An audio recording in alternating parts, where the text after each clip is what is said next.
Hey guys, in this video we're going to cover the 4 things you need to focus on that are going to help you get clarity in what career path you should really be on, what type of work aligns with you most, and also clarity on what type of work you should be avoiding so you don't fall into the common career traps of doing work that you think you should be doing and then you end up being, stuck or unhappy.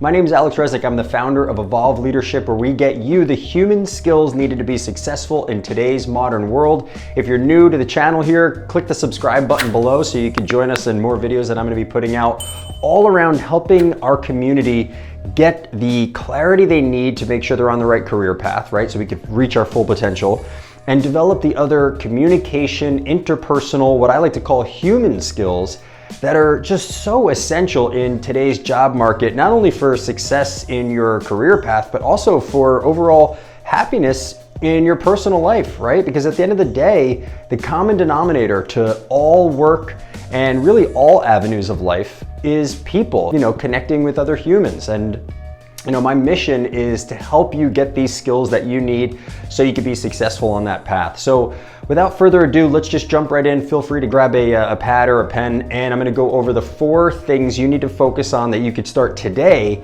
that are gonna help you get that clarity on what path to be on.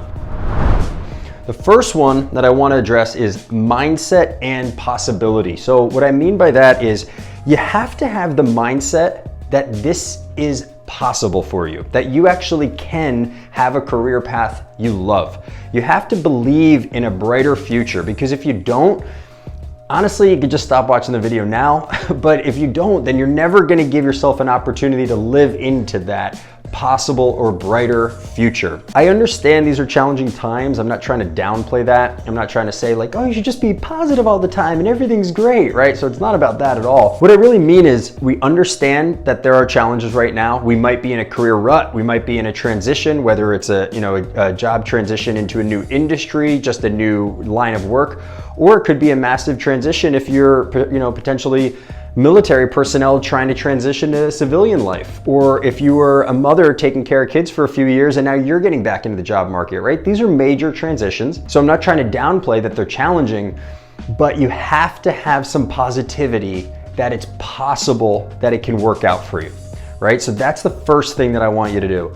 And then the second thing we're gonna do is open up a Google Doc or start journaling. I want you to focus on energizing strengths. So not just any strengths, right? There's a lot of strength finders out there. A lot of people are gonna say, hey, whatever your strengths are, pick a career path around that. Well, that's not good enough advice. The reason why I feel that way is because there's a lot of things that we're good at that we shouldn't really be spending all of our time doing, or we don't even really enjoy. Just because we're good at it doesn't mean we enjoy it, right? Those are not hand in hand. Some things we're good at that we enjoy, but there's other things we're good at that, yeah, we understand that it's a strength of ours, but after just, maybe a few hours of doing that task, you're over it, or you're burned out, or you have no energy left for it, right? So we really want to focus on what are the strengths that also give us energy. While we're in that line of work, while we're in that task or that creative pursuit, do we not only love it while we're doing it, but are we almost tapping into that like flow state, right? Where it feels like, hours have gone by and it feels like it's only been minutes. That type of energizing work. I know for me, when I've had a career in sales for 14 years, I've done very well and I like sales, but sales is not energizing for me. I only have a finite amount of energy to put towards it. It doesn't really light me up like consulting and training really fires me up. I can help somebody solve their problems, solve their business problems all day. I love having conversations of helping people think through their career strategy. For me, I'll take that call at 2 in the morning. I don't even care, because I love it. And I understand that sales is a component of that. So for example, if I'm in a sales process where I'm working with a business owner and we're really creatively helping them solve problems for their business, maybe we're helping them implement a new type of sales training, maybe we're helping them decide on what software to integrate, maybe it's a CRM, maybe it's an HR software, right? If we're truly solving a problem, then I have an unlimited amount of energy for not only solving that problem, but the sales process. But if it's just a sale and I'm not even totally sure that it's the best fit, but I got a quota and a manager telling me that I got to sell it and I obviously got to do, a good job at, whatever role you're in, That to me, it's just making a commission check or just closing the deal. That's not enough. So the awareness of that helped me realize that as I got more clear on what path I should follow, I knew I wanted more of my work to be around consulting and educating and training, and less of it being just hardcore sales. Now, I have plenty of friends who would hate to train and they don't want to do consulting or coaching. They love sales. They love getting the customer to sign on the dotted line. They like prospecting, and they got that shark mentality of, where's my next deal going to come from? For them, sales is that energizing work, right? So do you see the distinction between the two? So I want you to think for yourself, what is that work that is right in line with your strengths, but it also energizes you? We want to start to really align a career path or job functions around that. So that's what you're spending the majority of your time doing, and not spending the majority of your time doing work that you don't really like, even if you're good at it, right? So that's the second step. The third thing we want to do, this might sound kind of simple, but we want to focus on our likes and our interests. To take it a little bit deeper is being observant of your curiosities, your thoughts. Where does your mind wander? Where, if you're driving in the car, or if you're having a conversation with someone, or even if you're just daydreaming and no one's around, where does your mind go? And what are the types of conversations that you have with other people that really excite you? What are the types of things that when you think about them, maybe it's business ideas, maybe it's cleaning up the environment, or maybe it's day trading. When you think about it, you actually get excited and you want to maybe do more research on it. You want to connect with other people who do that thing. You want to maybe take a class or a course on it.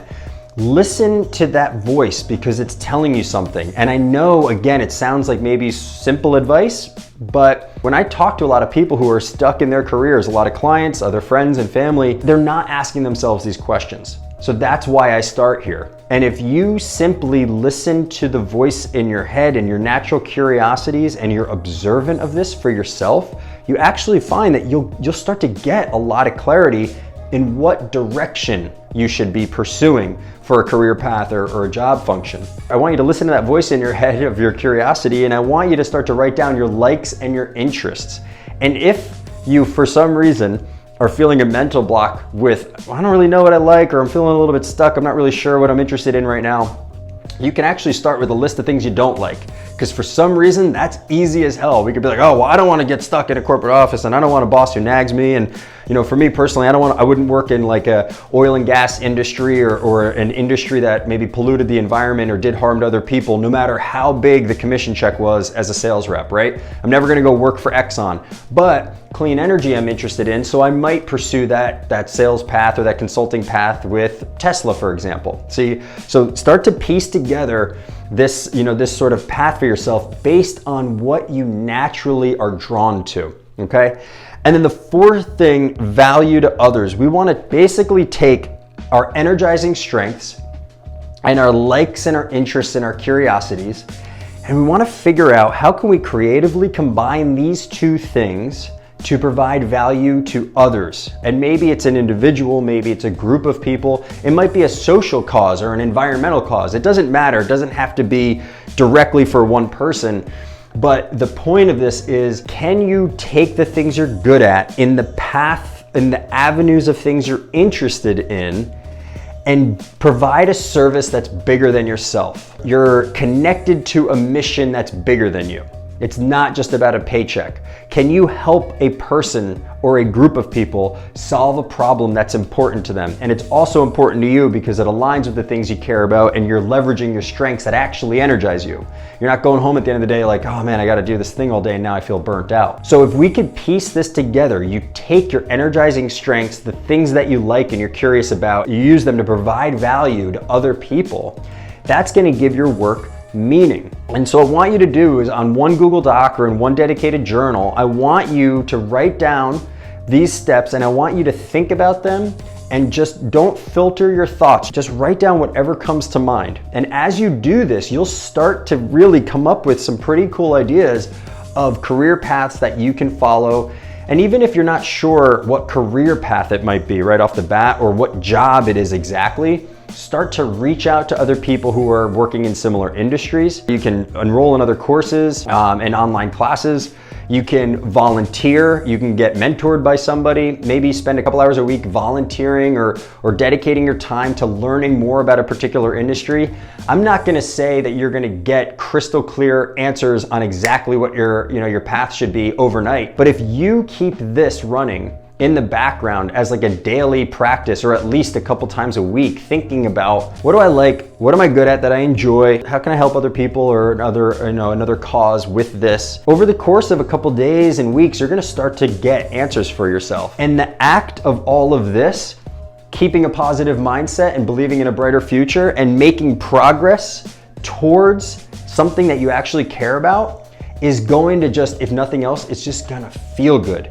But what it's also gonna do is deepen your self-awareness and give you even more clarity on the path that you should be pursuing, which also makes your mindset and your positivity and the belief and possibility that much stronger, because now you're making forward progress towards something you actually care about. So start there, because the more you do this, you rinse and repeat this process. This is how passion is developed over time. Passion isn't just found because you thought about it one day. Passion is developed over time in a meaningful pursuit around these 4 steps. So I hope this helps for you. Start today. As soon as this video is off, just go right to your journal or your Google Doc and just start making progress on this. And then do me a favor. Save this video so you have it for your resources down the line, but come back and leave a comment and let me know how it went for you. If you found that this had worked, or if you found other things that gave you some clarity, leave that in the comments too, because at the end of the day, this is just I wanna grow a community of people helping people get on the right career path and get the skills they need to be successful. Again, I appreciate you tuning in. Stay curious, and we'll see you next time.